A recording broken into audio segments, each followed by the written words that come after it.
मुटाव होता रहता है, लड़ाई झगड़े चलते रहते हैं। सबसे बड़ा बेवकूफ वो इंसान होता है ना जो दो झगड़े के बीच में अपना रोने से कट जाएगा।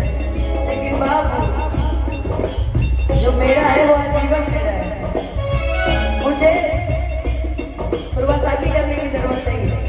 हम जाने तक जाइएगा लड़की के झगड़ा लगे पढ़ने कर रही है तो मुझे ऐसी प्रॉब्लम है। इंसान नहीं रहेगा घूम पे पहले किसी का ऊपर उठा मिला ना उठा मिला अब जे वो अलग बात है।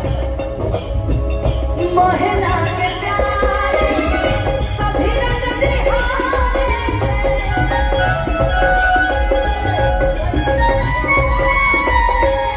दुख सुख में हर पल रहु सब प्यारे